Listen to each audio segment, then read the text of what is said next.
Hello, everyone. We are so excited to be here today. We are going to be talking about designing the community engagement process.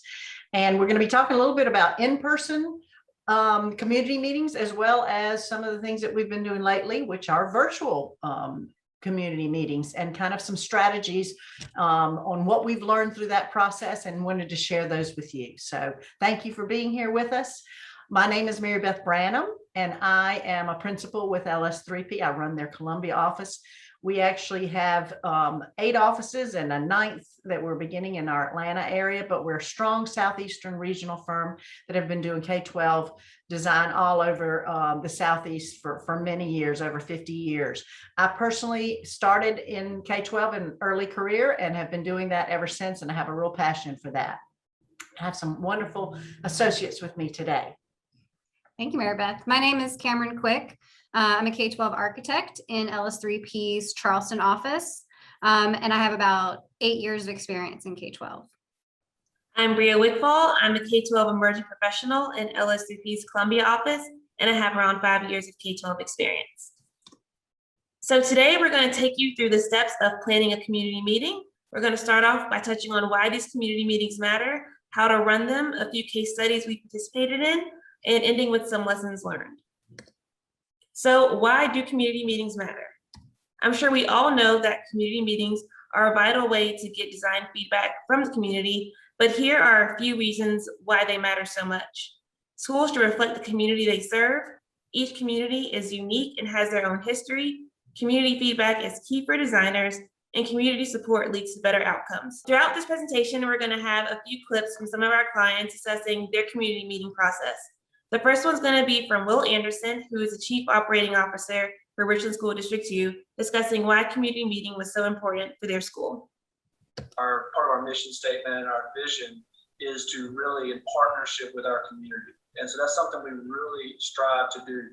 When we passed our bond referendum in 2018, we told our community that this was something that we are going to involve them on different things. And so when it was time to start looking at the design of Forest Lake Elementary School, as part of those visioning sessions, we really wanted to make sure that our school community was involved, not just our students, not just our staff, but the community that lived there, because this is in essence a community school. We build schools for 50, 60, 70 years.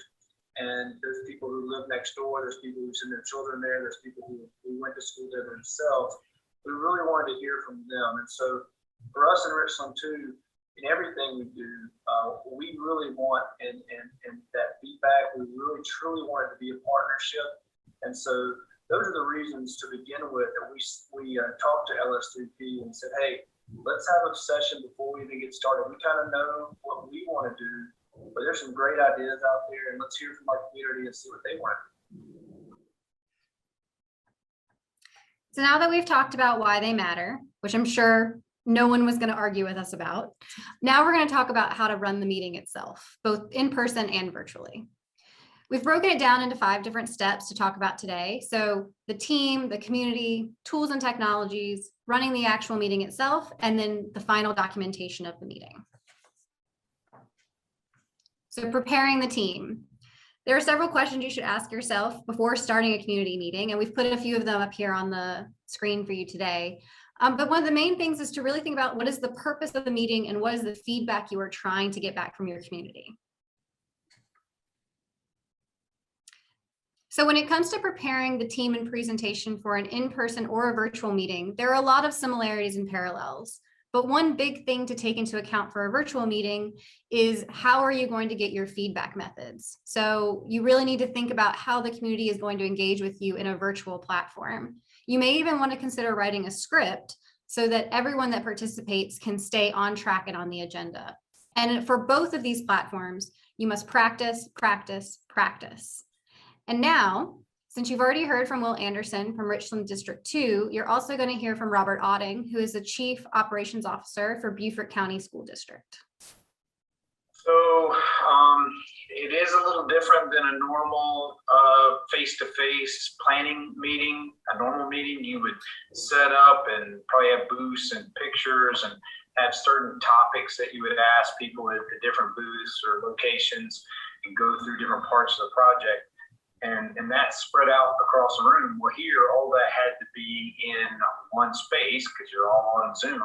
And so I think it takes a lot of planning ahead of time to figure out how you're still going to get all those different pieces as part of that presentation, but all of it's on one screen with 30 or 40. We had, I think, 50 or 60 people participating at that one time. So as you work through preparing the team, at the same time, you need to be thinking about how you're preparing the community. And these are some of the questions that you need to ask yourself and your team about advertising the event and communication styles. And also a key piece of what is the demographics of your district and are multiple languages required? And you hope you get everybody as excited as that young man was about reading that there was a community meeting coming up. And you get as dressed up as he was as well. There you go. Is it formal? Is it informal? We need to decide. For an in-person versus a virtual meeting, there are many similarities as we discussed previously. For an in-person meeting, the key components are when and where versus a virtual meeting are when and how. So you really need to think about help resources and making sure that that link you're providing to the meeting is accurate and correct and that it works. This community meeting happened in 2019, and as we all know, we have learned a lot in these past 15 or so months. Typically, what we do is we work through all of our district channels of pushing information out through traditional mail, email, social media accounts. We have, in this case, since this is a replacement school at Forest Lake, we have the ability of having an established principal, an established community. And so we really worked through the principal. Dr. Kathy Steck was instrumental in her relationships of 20 plus years at Forest Lake to really reach out to the individuals who needed to be in touch. So in this case, it was all those media as well as some individual phone calls, individual requests to make sure you come and get your voices heard. So in terms of tools and technology, Cameron touched on a few of these things, but the important thing is to figure out how we're going to get that message out. Will talked a little bit about some of the ways that they did it at Richland School District 2, which I'm sure is consistent across all districts. But then again, it's also about how we're going to capture that information and what are the best ways to do that. And in multiple platforms, whether it's in person or virtually, there's different ways of gathering that feedback. So tools and technology are key considerations as we go through. When we kind of look at the comparison between in-person and virtual, obviously about in-person is all about the space that you're in and how are we going to set up that space and make it accessible to the folks that are going to be there and anticipate crowd size and those sorts of things. It's much more about that physical environment. When you're talking virtually, as Robert mentioned, we're all on a screen here. And so it's about how does that platform best support the virtual? What do we want ourselves to look like? There's a lot about just as we are presenting to you today and how we all look. We did the same thing when we were setting up for the virtual meeting, where we decided to be set up in separate areas so you could see our faces a little bit better, as opposed to being in a room where we would be too far back where we can't engage with the audience. Because in both scenarios, it's about engaging with the community, and being able to see you up front and personal is the best way to engage, whether we're virtual or in person. Okay, so now in terms of actually running the meeting, we really want to set up kind of the flow of it. As Cameron mentioned, do we need a script? We certainly need an agenda of the events and how they're going to happen, whether it's virtual or in person. And back to the have you practice. We can't emphasize that enough, whether it's in person or virtually. I'd probably say that virtually, you would even need more practice than you normally do in an in-person, because it's a little bit more impromptu in terms of how you interact with folks. So again, back to the in-person meeting, back to the sense of place. When you're in person, it's about you get there early, you set everything up, you test your technology. You don't want anything to go awry. You don't want to be setting up when the community is arriving. You want to have everything ready to go. Be there in advance. Virtually, it's a lot the same, except that it's days in advance that you are rehearsing and setting up all of the components that need to be set up in terms of the permissions and whatnot, who's running what components, that we did many test run community meetings before we got to the actual one. Because again, when you're doing it online and virtually, as we all know and have experienced in this past year and a half, a lot can go wrong. And so we need to be sure that we're minimizing those occurrences as much as possible. The last step in running the meeting is the actual documentation. There are a lot of things to consider, like how will you distribute the follow-up information? Are there any leave behinds? And also, how will you compile this information? Will it be in a booklet form? And will this booklet have to be posted on the school or the district's website? So looking at the documentation process for an in-person versus virtual meeting, it differs in a good many ways. So for the in-person meeting, you should make sure you have a sign-in sheet, make sure there's someone there that's photographing everything, and make sure you collect all the follow-up feedback information. For virtual meeting, one of the most important things is to actually press record, because the worst thing you could do is go through all the prep, get through the whole entire meeting, and end it and realize you didn't record it. So be sure to press that record button, and also be sure to collect any follow-up feedback information and save all of your poll and chat responses. And Bria, it's really important to note for the audience that you have to let your audience know you are recording them. Legally, you are required to let them know. We will let you know. It was very good information. It was information that really helped us drive what we needed for Forest Lake Elementary. In our district, we try to always start with the baseline with our programming of, say, what our ideal school will look like, and then we have design standards for those. But we also, in our district, we have close to 40 magnets, and we really want to make sure each of our schools has some individuality to them.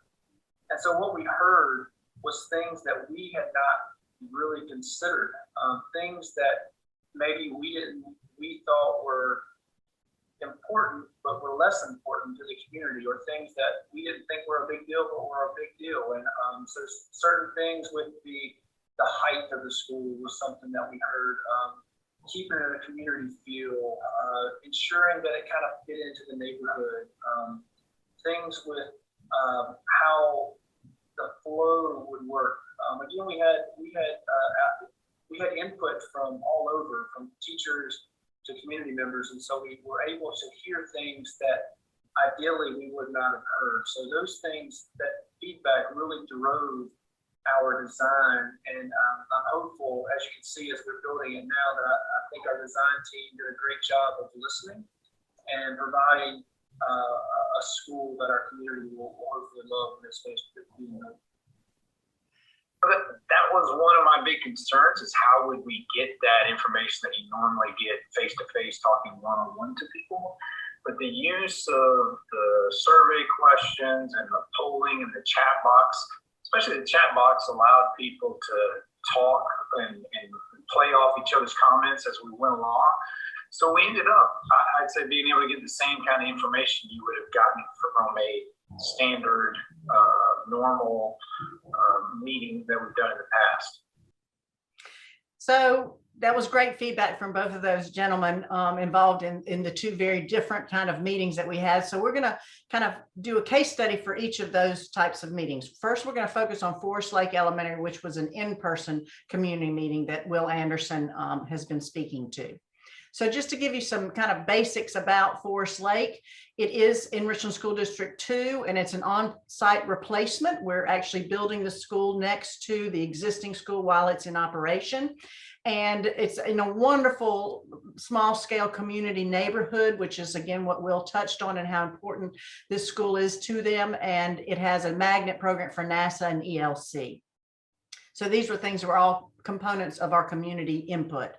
So luckily, we had this meeting back at late 2019 before COVID hit. So we were able to have this as an in-person meeting, and it was wonderful. We also actually then had to do a follow-up meeting in one of the very first virtual meetings I have had after COVID hit, to kind of update the SIC and the faculty and staff about where we ended up and what we heard, which was very important. When you're preparing, as we just mentioned, it's really important to know who needs to be part of this process. Will mentioned that we had different areas set up, and so we want to be sure we have the right people at the table. So we certainly had the right important folks from the district, as well as our design team and our construction management team. Again, the goals were to really gather as much information from a variety of folks as we could, and to really use that as we began the design for the school. So also back out to outreach, and how mostly we provided information that the school district themselves were able to get out to the community in a variety of ways, whether it was on their school and district website, their social media, all those areas. Of course, in this scenario, it was just broadcasting where, right back to what Cameron was saying. The biggest component here is where and when, and to please be there and show up. So that was the main impetus of that communication.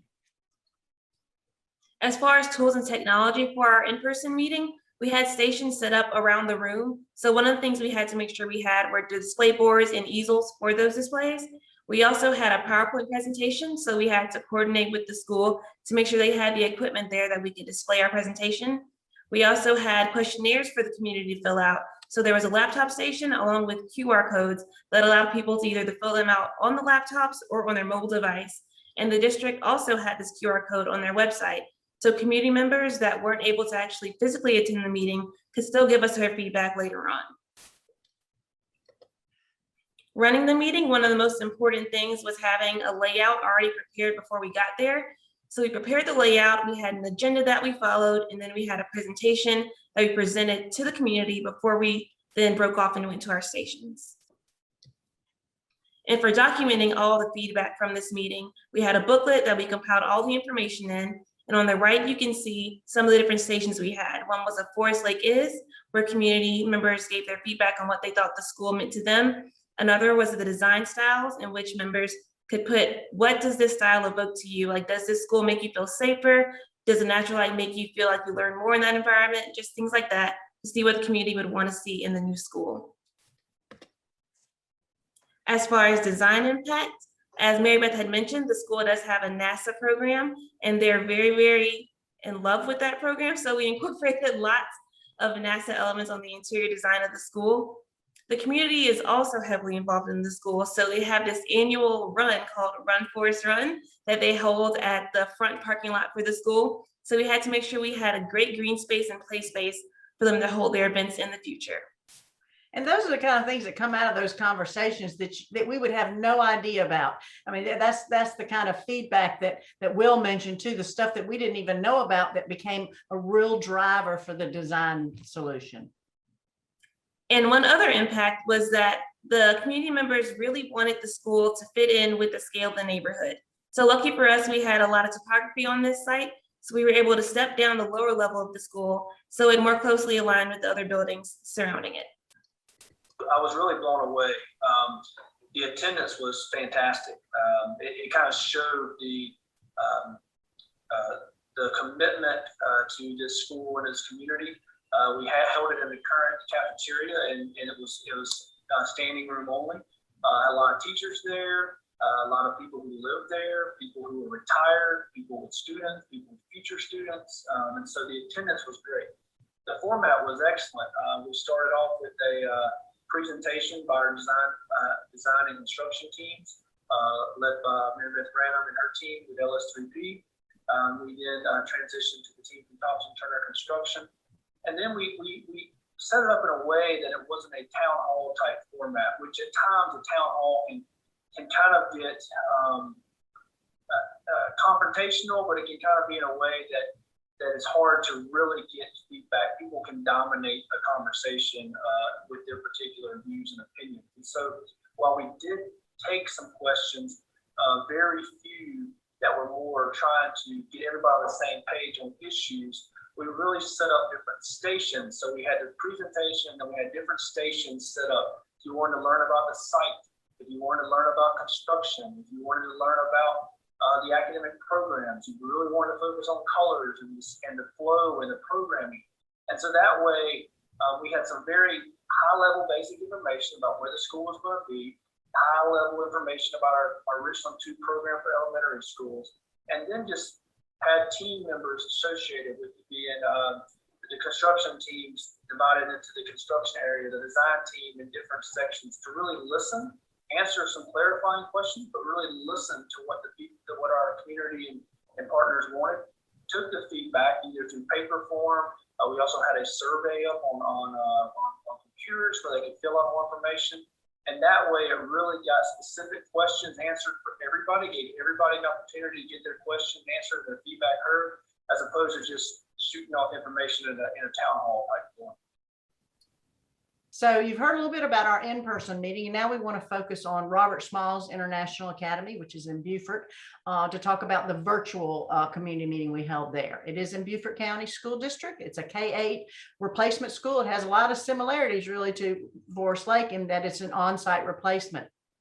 In this particular case, it has a super rich history for Robert Smalls. And so that was a big component of some of the feedback that we wanted. However, with Robert Smalls, unfortunately, it hit right. We were selected, and we actually had to do a virtual interview, one of the first virtual interviews, in fact, that I participated in, to be awarded the project. And then, of course, but community involvement was key, and we knew that we needed to have one. And so that began our preparation for our first virtual community meeting, which actually led to a second one to inform them what we had heard and kind of where we were with the design. Again, very similar to the in-person meeting, virtually, we did the same thing in terms of making sure we had the right folks there from the district, from the school itself, and the design team, so that we could be sure that we had the right folks available on the Zoom meeting. And again, with the very same kinds of goals, to try to get as much information as possible out of their community members that would help inform our design. You can see some of the ways that we got the word out, again, very similarly in sending out save the dates and things like that were on their website. They actually have a very large Spanish speaking population there. And so we created these flyers in English and in Spanish, so that everyone would really know how to get involved and get in on the virtual meeting. They actually even had radio spots at some point. So they really wanted to get the word out, and it was very successful. So as we talked about a little bit before, the tools and technology when you're running a virtual meeting are vastly different, or potentially vastly different, than an in-person meeting. So for our virtual community meetings with the Robert Smalls group, we decided on a Zoom platform, and we decided on a live Zoom meeting, not a webinar form, because we really wanted to engage the community as much as possible, while at the same time moderating that kind of town hall aspect that can happen sometimes that Will alluded to earlier. So there was a lot of preparation that went into this Zoom meetings. We had roles assigned for lots of team members on who was going to be running polls, who was in charge of chats. We also had guidelines that we established early and went through the steps of how that was going to work in the meeting live with the community. We did a similar questionnaire Forest Lake did, and we provided the QR code for people to provide feedback either online, or we actually provided hard copies at the school that people could come pick up. And we also did an online poll question during the meeting. And then after the meeting, we converted the poll questions into a SurveyMonkey so that people could go online and answer the poll questions after watching the virtual meeting recording that Bria mentioned before is so crucial to get the recording of. One thing we do want to note here is that it's important to provide a variety of methods of feedback to try and get as much as possible, but not all of them are going to be successful. It really depends on the community and access, and there's so many unknown factors that influence that. So we provided this QR code in these questionnaires, and at Robert Smalls, we did not receive any responses via that method of feedback. Whereas at Forest Lake, Mary Beth, correct me if I'm wrong, but you received a mountain of questionnaire entries. We did. So it really just depends. So it's important to provide it and then hope that it will be a method. As I mentioned before in talking about tools and technology, we conducted an online poll during the Zoom meeting, as well as a live chat with the community. We provided slides that detailed the exact steps of how those tools were going to work in the community meeting so that everyone was comfortable engaging us on that level. We also showed slides and information on general plan concepts and how we were going to approach this replacement school on the site of the active campus. We documented the meeting very similarly to how Bria described the Forest Lake project. We created a booklet that could then be distributed to the community at large and posted on the school's website. The video recording of the virtual meeting was posted within 24 hours, along with the SurveyMonkey poll that I mentioned. And inside the document, we provided graphs that showed all of the polling results from the poll that we conducted, as well as transcribed the chat so that they could see the answers that were provided and the questions asked. And then, as Mary Beth mentioned earlier, Robert Smalls has a long, rich history in Beaufort County. Not only is Robert Smalls an American hero and a native son of Beaufort, but also the Robert Smalls School has existed in Beaufort in some form since the 1920s. So there's a really robust alumni association and population that, supports this school from a variety of aspects. So a few things that we heard that were really important were for the building to reflect the Low Country in design and materiality, and also a grand entrance with some nautical nods to Robert Smalls were really important. We also looked mainly at the lobby space and the media center to create moments where we could teach the history of Robert Smalls and the school to the community and the students every day. In the lobby, we're really focusing a lot of information on the history of the school and Robert Smalls itself, so that any visitors, community, and students are always surrounded by the history of the school and Robert Smalls. The lobby has a floor pattern of the Carolina coastline of Beaufort and Charleston, so we can start talking about Robert Smalls' trip to freedom, as well as his return to Beaufort and his deep investment in education and also politics of the era. We're also working with the community to develop a timeline that will go down the corridor that will begin with Robert Smalls' life and go all the way through to now, to the new school opening. We're able to get the input we were looking for. I think we've gotten excitement in the community. I mean, at the beginning, I would have rather done it in person, and I think you could still do it well in person, and we may in the future need some in-person meetings even at Robert Smalls, but no, we were very successful. They've had other gatherings before at their school, and they had maybe have 30 or 40 folks, but they had 60 plus folks on this virtual community meeting, and it's the most that they've ever had participate. So there's some real benefits to allowing us to learn from that experience as well. So it was very successful, and they were very appreciative of the fact that there was so much participation.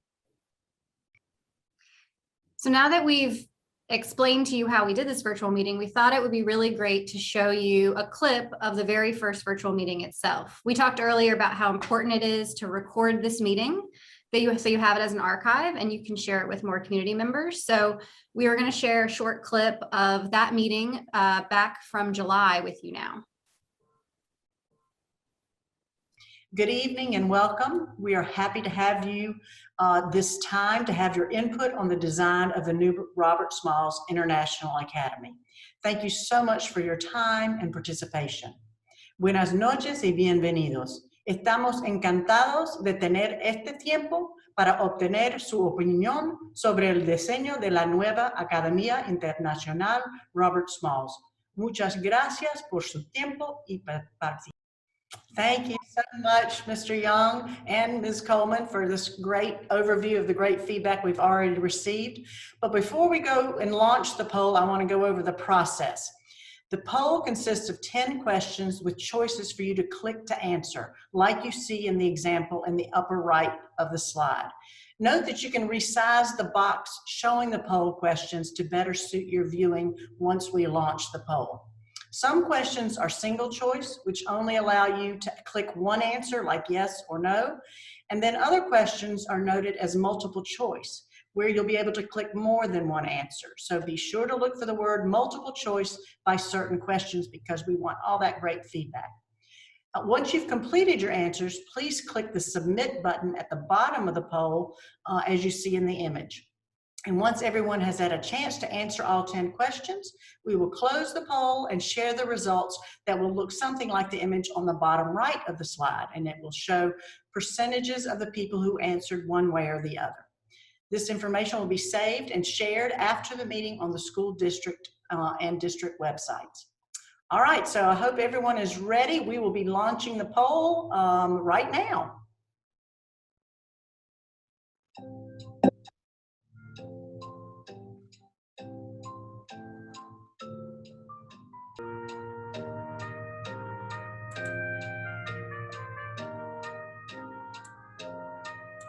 All right, well, it looks like we're about almost at the 7-minute mark. Oh, got one more vote there. That's great. I tell you what, I think we could go ahead and close the poll. And if anyone had any trouble actually completing the poll, we can always post that as well later. Perhaps we could provide that online as well for folks to be able to answer. So thank you for your patience. I hope you enjoyed Jeopardy music in the background so that you could feel like you might win money at the end of this meeting, but that is probably not going to happen. But your input is very valuable to us. So I thought I'd just quickly go through what we heard from you. In terms of thinking about the word international being removed from the name of the school, it looks like some of you would not like that to happen, but 71% of folks thought that that might be something that we should consider. In terms of what is the best way to honor Robert Smalls and the history of the school, it looks like definitely a combination of A and B was overwhelmingly at 77%, where we might create a museum type space, as well as elements distributed throughout the school. In terms of how you'd like to see the history of Robert Smalls and the school honored, it looks like timelines. It looks like a combination of all of the things that we've heard from you and we've proposed in the poll, like timelines and quotes and murals, displays, interactive features, and artistic elements. So we will certainly look for great ways to incorporate all of that. We asked what type of program space is most important to you. And though I know all of these spaces are important to you, we kind of wanted to know if there was a focus in particular, what would you like us to look at? And it looks like the Media Center is clearly one that you would like us to be sure to focus on, as well as a stage for performances, perhaps a separate multi-purpose room, a larger cafeteria, and a gymnasium. So we will definitely be focused on all of that. In terms of your ideals for the characteristics of an ideal classroom, again, there were multiple choices, and I don't think any of the choices were bad options at all. It looks like, in fact, all of them are things you'd like to see us incorporate, and I think those would definitely be technology kind of ranking up there at the very top. In terms of community activities that you would participate in after hours, again, a multiple choice. Looks like everyone's very active in multiple different events. Looks like music events seems to be leading that, along with sports. So those are going to be great things that we will be incorporating into the design as well. In terms of which outdoor space is most important to you, it looks like athletic fields is leading the pack there, but of course we will be incorporating many of the other outdoor spaces that you've seen there in the list and that you've acted as if that is something important to you, answered that for us. In terms of words to describe your vision for the new school and the site, safety obviously is really number one in everybody's minds, as well as a lot of the other ideas about sustainability, inviting, efficient, future, calming, and exciting. So all wonderful attributes that we would like to see incorporated as well. In terms of which building element is most important to you, again, a lot of variety of answers to that, but colorful interiors seems to be something everybody would like to see. So we will certainly be looking at that and all of the other items listed as well. And then for our final question, talking about words which describe the style elements you would like for the new school. Again, a combination of many answers, which I think all of these will be wonderful things to incorporate in the school, but overwhelmingly welcoming seems to really be a leader, and that is certainly something we want to make sure is part of the design process. So thank you so much for that great feedback. We will save all of this information and post it on the school and district website. Lastly, we're going to talk about some lessons learned and some questions to consider when determining the right method for your community. So one thing to think about is public health. Is public health or public safety a current concern for you and your community? Geography. Is your community spread out geographically, or would it be difficult to gather everyone together at a central location? Technology. How much access to technology does your community have, and is internet access widely available? And lastly, capabilities. Does your client and your design team have the ability to do a hybrid model or a way to support both the in-person or virtual community meeting? So kind of as we said before, it takes probably more preparation than a normal meeting, because being able to organize everything on one screen, be able to explain to everybody and get that input and that back and forth takes a lot of planning and coordinating to get the information you want to get out of the public in the end. So in the end, I think to be successful at Zoom actually takes, or in an online type meeting, takes more preparation than an in-person meeting. To the old park, that it's hard to get that out of a Zoom meeting. So, and it's sometimes the community, people like to feel and really see stuff, and being able to show some drawings, large scale, show some 3D images. Those things are very beneficial, and it was a plus to have that meeting in person. So we've thrown a lot of information at you today. And if you take away nothing else, then we want you to take away these three big concepts. That one, you have to plan and you have to practice.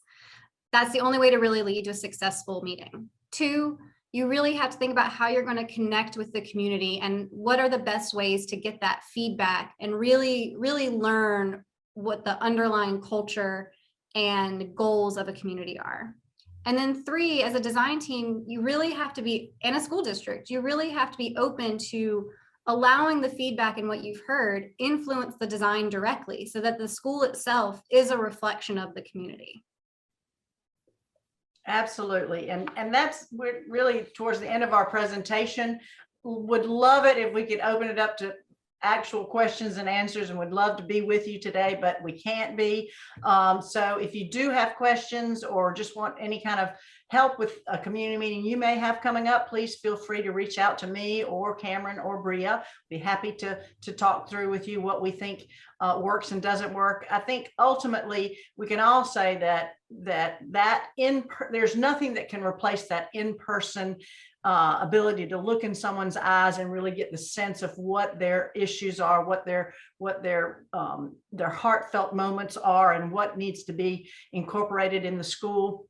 But at the same time, we've learned a lot through this period of where we can't be together. And so I think going forward, we should all take away some of the lessons learned from the virtual, plus what we know about being there in person with a community, and perhaps offer that off of both platforms so you can get as much feedback as possible from all your folks, whether they can be there in person or not. But we're so happy that the world is seeming to open back up again, and we hope that soon we'll all be together again at an A4LE conference where we can talk and share and be together again. I'd also like to do a big shout out to our clients. We appreciate their help so much. Robert Otting with Beaufort County Schools and Will Anderson with Richland School District 2. Thank you so much for your participation, and we all look forward to seeing each other again soon. Have a great day.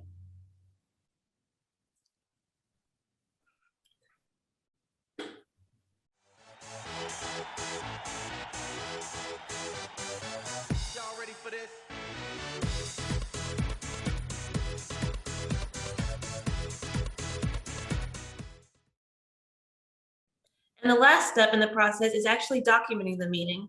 So there are a lot of things to consider when you're documenting the meeting, but one of the most important is how will you compile all of this information? And similar to this boy compiling his blocks, we have to think about how we're going to get all this together. Are we going to do it in the booklet form? Is there going to be something we put on the district's website? Things to consider when we're documenting the booklet. Things to consider. Start over. Okay. The last part, The last part in running the meeting is document. Don't smile, Mary Beth. Okay. The last, We're supposed to be smiling and happy. This is a great occasion. Here. No, I'm kidding. Go ahead, Bria. the last part in running the meeting is actually the documentation. So there are a lot of things to consider when going through this process, but one of the most important is what will you use to compile all the information you received at the community meeting? Will it be in a booklet form? Will you post it on the district's website? These are all things to consider. And you should also worry about leaving any. We're gonna do it one more time. Okay. Okay, you know what we're gonna do at the end of bloopers thing? We need to do a little Oh, outtake that would blooper. be great. I'm gonna have a lot. That would be hilarious. I'm gonna have a lot.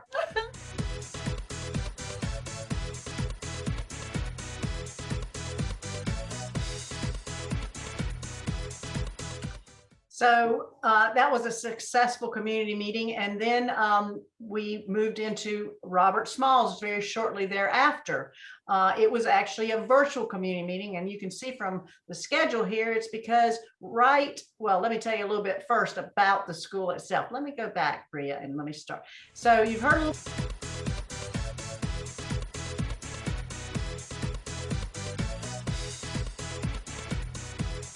Depends. So it's important to provide it and then hope that it will be a method.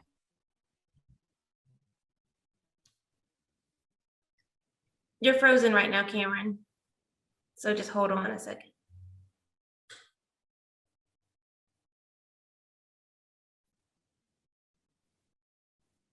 Okay, I think you're good now. My back. Yeah, Mhm. you're back now. I tried to stand really still so that like, while I was first, it wouldn't be all.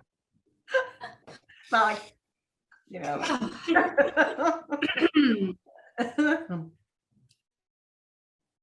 Action. See, Um, Oh wait, you're frozen. wait, As I mentioned, as part of the tool that we used for actually running a live chat. So Okay, these you the gotta two start slides over. on I know. the, still freezing? You were. So start over. Yeah, it's better now. It's better now. Okay.